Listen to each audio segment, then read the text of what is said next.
दोस्तों आज के वीडियो में मैं आपको बताने वाला हूं कि अमेजन से कोई भी प्रोडक्ट ईएमआई पे कैसे परचेज कर सकते हैं, वो भी डेबिट कार्ड द्वारा। डेबिट कार्ड ईएमआई फैसिलिटी को लेने के लिए कुछ टर्म्स एंड कंडीशन होते हैं। कुछ ही बैंक ऐसे हैं जो आपको डेबिट कार्ड पे ईएमआई फैसिलिटी देते हैं, जो भी प्राइवेट बैंक्स हैं जैसे आईसीआईसीआई हो गए, एचडीएफसी हो गए, एक्सिस बैंक हो गए और एसबीआई बैंक वगैरह भी हमें जो है कोटक महिंद्रा हो गए, ये सब बैंक्स जो है हमें ईएमआई की फैसिलिटी प्रोवाइड कराते हैं। तो आप यहाँ पे चेक कर सकते हैं। देखिए यहाँ पे आपको स्क्रीन पे दिख रहा है कौन कौन से बैंक जो हैं आपको ये फैसिलिटी देते हैं। तो एचडीएफसी बैंक है, आईसीआईसीआई बैंक है, कोटक है, एक्सिस बैंक है, फेडरल बैंक, एसबीआई, यही बैंक जो है जिसके द्वारा आप डेबिट कार्ड पे ईएमआई की फैसिलिटी ले सकते हैं। इसकी एलिजिबिलिटी कैसे हम चेक कर सकते हैं? तो सबसे पहले देखिए, हर बैंक का एलिजिबिलिटी चेक करने का तरीका अलग अलग होता है। जैसे मेरे पास आईसीआईसीआई बैंक का डेबिट कार्ड है, तो यहाँ पे देखिए इसकी एलिजिबिलिटी चेक करने के लिए इसका तरीका है, मुझे क्या करना पड़ेगा, एसएमएस करना पड़ेगा। जो भी आपका मोबाइल नंबर बैंक में रजिस्टर्ड है उस मोबाइल नंबर से आपको एक एसएमएस करना पड़ेगा। क्या लिखना पड़ेगा? DCEMI, फिर स्पेस देना है, यहाँ पे आप देख पा रहे होंगे। उसके बाद आपके जो भी डेबिट कार्ड है उसके लास्ट के 4 डिजिट लिखने होंगे और उसको सेंड करना होगा 5676766 पे। ठीक है, ये आपको करना पड़ेगा। लेकिन वही अगर आपका इसके अलावा दूसरे बैंक में है, एचडीएफसी में है, तो देख लीजिए एचडीएफसी का कैसा होगा, कोटक का, एक्सिस का, सभी का स्क्रीन पे आपको दिख रहा है। इस तरह से आपको कर सकते हैं। अब बात आती है इसके कुछ फीस और चार्जेज के बारे में। तो देखिए बैंक जो है आपको ईएमआई फैसिलिटी दे रही है, वो भी डेबिट कार्ड पे, तो इसके लिए कुछ ना कुछ तो फीस जरूर चार्ज करेगी। तो इसके फीस वगैरह की मैं बात कर लूँ। सबसे पहला, अगर आप आईसीआईसीआई बैंक से कोई भी प्रोडक्ट परचेज करते हैं तो ध्यान दीजिएगा इसकी जो टर्म्स एंड कंडीशन है, पहली चीज़ क्या है कि 5000 से आपका कम का प्रोडक्ट नहीं होना चाहिए। कोटक, आईसीआईसीआई, एचडीएफसी, एक्सिस सभी में 5000। लेकिन अगर आप एसबीआई से परचेज करना चाहते हैं तो वो प्रोडक्ट का मिनिमम जो प्राइस होना चाहिए वो 8000 है, तभी जाके आपको कोई भी प्रोडक्ट ईएमआई पे आप परचेज कर सकते हैं डेबिट कार्ड द्वारा। ठीक है,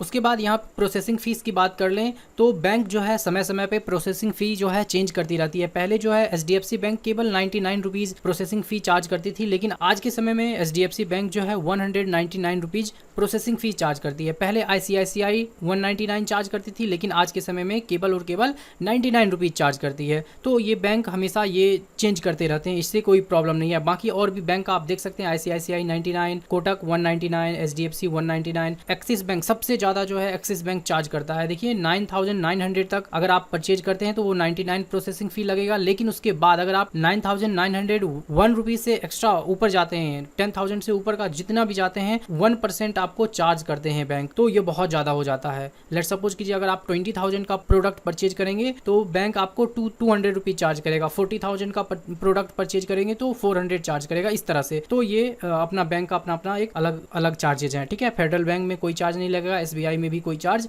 नहीं लगता है प्रोसेसिंग फी। इसके अलावा प्रोसेसिंग फी के अलावा भी चार्जेज होते हैं। वो क्या चार्जेज हैं? जो आपका प्रोसेसिंग फी है इसके ऊपर भी 18% का जीएसटी चार्ज करते हैं बैंक। ठीक है, 18%। इसका क्या मतलब हुआ कि 99 रुपीज़ का 18% नियरली 17 रुपीज़ समथिंग होगा। तो ये भी आपको एक्स्ट्रा देना पड़ेगा। जो भी आपका प्रोडक्ट का ईएमआई बनेगा उसके फर्स्ट मंथ केवल ये देना पड़ेगा। याद रखिएगा, ये केवल और केवल फर्स्ट मंथ देना है। उसके बाद आपका जो ईएमआई जितना का बनेगा उतना ही आपको चार्ज देना होगा। ठीक है, अब तीसरा सभी का क्वेश्चन आता होगा, एक चीज़ और मेन इंपॉर्टेंट चीज़ मैं बताना भूल गया कि एचडीएफसी बैंक जो है, यहाँ ध्यान दीजिए, एचडीएफसी बैंक क्या करते हैं, जब भी आप प्रोडक्ट कोई भी परचेज करते हैं ईएमआई पे, तो एचडीएफसी बैंक जितने का आपका प्रोडक्ट है सारा का सारा अमाउंट जो है डिडक्ट कर लेते हैं तुरंत। ठीक है, उसके 3 to 4 डेज में वो अमाउंट जो है आपके अकाउंट में रिवर्स हो जाते हैं। इसका क्या मतलब हुआ? अगर एचडीएफसी बैंक के डेबिट कार्ड से आप कोई भी चीज़ परचेज करते हैं, आपके पास जो है पूरा अमाउंट आपके सेविंग अकाउंट में होना चाहिए, अदरवाइज वो ऑर्डर सक्सेसफुली प्लेस नहीं होगा। ठीक है, वो पैसे आपके वापस आ जाएंगे। लेकिन एचडीएफसी बैंक के अलावा और किसी बैंक में ऐसा रूल नहीं है।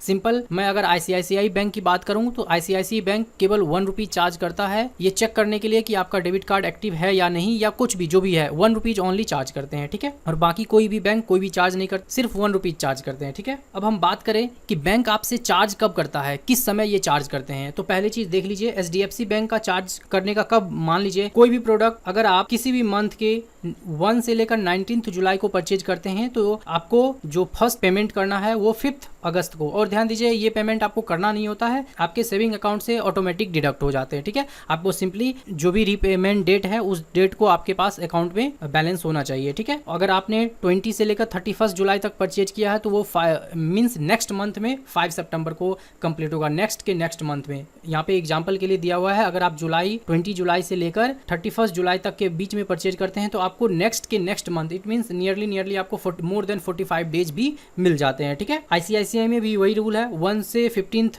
जुलाई तक आप परचेज कर रहे हैं तो आपको अगस्त मंथ में पेड करना है। ठीक है, 3rd to 7th अगस्त में। लेकिन अगर आप 16 to 31 के बीच में कर रहे हैं तो अगस्त में अब नहीं पेड करना है, नेक्स्ट मंथ नहीं पेड करना, नेक्स्ट के नेक्स्ट मंथ पेड करना है। ठीक है, तो यहाँ पे भी नियरली 45 डेज मिल जाते हैं। ठीक है, तो कोटक का भी कुछ ऐसा ही रूल है। लेकिन एक्सिस और फेडरल बैंक का है क्या रूल है, सिंपली जब भी आप परचेज करेंगे उसके 30 डेज बाद आपको जो है सेविंग अकाउंट से आपके चार्ज कर लिए जाएंगे। ठीक है, जो भी आपका EMI का अमाउंट बनेगा। ये सारी बात तो मैंने बता दिया। अब हमारा नेक्स्ट क्या कंडीशन आता है, नेक्स्ट कंडीशन ये आता है कि हम एलिजिबल कैसे हों। तो देखिए सबसे ज़्यादा क्या चीज़ें ज़रूरी है, बैंक आपको ये सब EMI की फैसिलिटी क्यों देगा, बैंक को भी कुछ फ़ायदा होना चाहिए, उसको पता चलना चाहिए कि आप कुछ ना कुछ कर रहे हैं अपने सेविंग अकाउंट से। तो सबसे ज़्यादा क्या करना पड़ेगा, पहली कंडीशन ये आती है कि देखिए जितने भी पब्लिक बैंक्स हैं जैसे SBI हो गए, PNB हो गए, ये सब बहुत कम आपको EMI की फैसिलिटी के ऑफर देते हैं। ठीक है, बहुत ही कम। जितने भी प्राइवेट बैंक्स हैं जैसे SDFC हो गए, ICICI हो गए, कोटक हो गए, एक्सिस हो गए, ये सब ज़्यादा आपको EMI की फैसिलिटी प्रोवाइड कराते हैं, बहुत ज़्यादा ऑफर्स देते रहते हैं। आपको करना क्या है, डेबिट कार्ड से ज़्यादा आपको शॉपिंग करना है, चाहे आप उसका स्पेंड करना है कुछ भी काम के लिए, चाहे आप ऑनलाइन शॉपिंग कीजिए, ऑफलाइन शॉपिंग कीजिए, आप अपने सेविंग अकाउंट में कुछ बैलेंस मेंटेन करके रखिए। 3 से 4 महीने के बाद ही आपको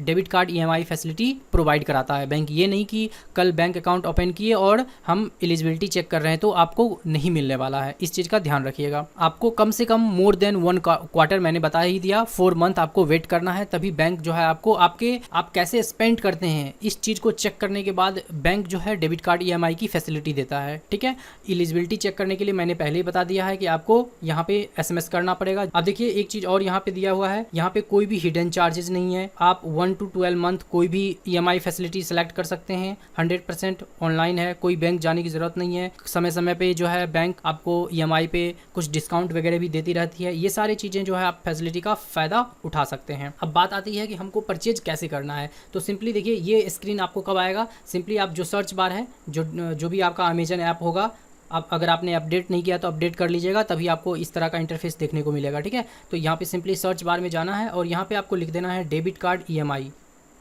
उसके बाद जो ऊपर में टॉप में ही देखिए आपको यहाँ पे दिख जाएगा अमेजन डेबिट EMI, इस पर टैप करना है। जैसे टैप करेंगे ये स्क्रीन आपको देखने को मिल जाएगा। अगर आपने पहले से कार्ड सेव कर रखा है तो यहाँ पे आपको कंग्रेचुलेशन का मैसेज आ जाएगा। अगर आपने सेव नहीं किया है तो उसको आप सेव कर लीजिए, उसके बाद ट्रांजैक्शन कीजिए, कुछ टाइम में आ जाएगा, नहीं तो SMS करके भी आप चेक कर सकते हैं। ठीक है, ये तो बात हो गई कैसे आप चेक कर सकते हैं। अब हमें कोई प्रोडक्ट परचेज करना है तो कैसे करेंगे, सिंपल आपको देखिए कैसे करना है। कोई भी, मुझे मान लीजिए सैमसंग TV परचेज करना है तो सैमसंग TV आप जैसे नॉर्मल सर्च करते हैं वैसे ही कर लीजिए। कोई भी TV आप सेलेक्ट कर लीजिए, जैसे मुझे देखिए ये 32 इंच का यही मुझे परचेज करना है, इस पर मैंने टैप किया। उसके बाद नीचे और भी कुछ डिटेल रहते हैं जिसको आप चेक कर सकते हैं। यहाँ पे देखिए नो कॉस्ट EMI चल रहा है, किसके ऊपर, किस बैंक के ऊपर चल रहा है। आप चाहें तो नीचे टच करके यहाँ पे देखिए 3 ऑफर्स लिखा हो, इस पर क्लिक कीजिए।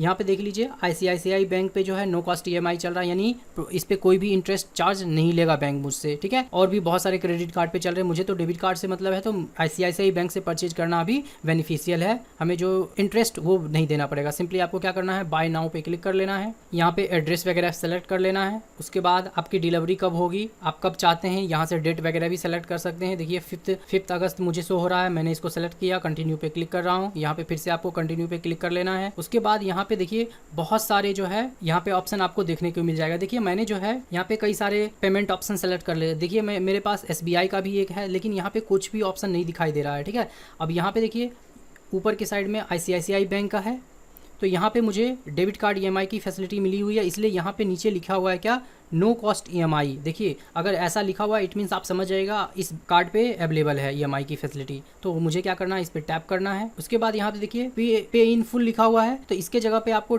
फिर से टैप कर लेना है इसी पे। अब यहाँ पे देखिए मैं किसी भी मंथ का परचेज करूँ, चाहे वो 3 मंथ का, 6 मंथ का, 9 मंथ का, हर किसी पे मुझे कोई इंटरेस्ट नहीं देना है। ठीक है, और यहाँ पे देख लीजिए लेट सपोज मुझे 9 मंथ का परचेज करना है, तो 9 मंथ का देखिए मुझे जो चार्ज किया जाएगा 1999, लगभग 2000 रुपये पर मंथ चार्ज देना होगा। इसको मैंने सेलेक्ट किया, चूज प्लान पे क्लिक करेंगे, उसके बाद नीचे कंटिन्यू पे क्लिक करेंगे। कंटिन्यू पे क्लिक करेंगे, उसके बाद आपको क्या कर लेना है, आपके मोबाइल नंबर पे OTP आएगा जिसको एंटर करना है और बस प्रोडक्ट आपका सक्सेसफुली हो जाएगा। एक बात लास्ट में और बता दूं, बैंक यहाँ पे देखिए, एक बात और लास्ट में बता दूं, EMI जो है 1999 लिखा हुआ है, लेकिन फर्स्ट मंथ आपका 99 रुपीज़, मैं ICICI बैंक से परचेज कर रहा हूँ तो 99 रुपीज़ मुझे एक्स्ट्रा चार्ज देना पड़ेगा। उसके अलावा 18% GST भी चार्ज देना पड़ेगा, यानी टोटल जो है फर्स्ट मंथ जो है नियरली 2116 रुपीज़ मुझे देना पड़ेगा बैंक को, ठीक है। उसके बाद जो है हमारा 1999 इतना ही चार्ज किया जाएगा। आई होप कि आपको वीडियो पसंद आया होगा, किस तरह से आप कोई भी प्रोडक्ट डेबिट कार्ड EMI पे कैसे परचेज कर सकते हैं, आपको पूरी तरह से समझ में आ गया होगा। वीडियो पसंद आया होगा तो वीडियो लाइक करें, शेयर करें।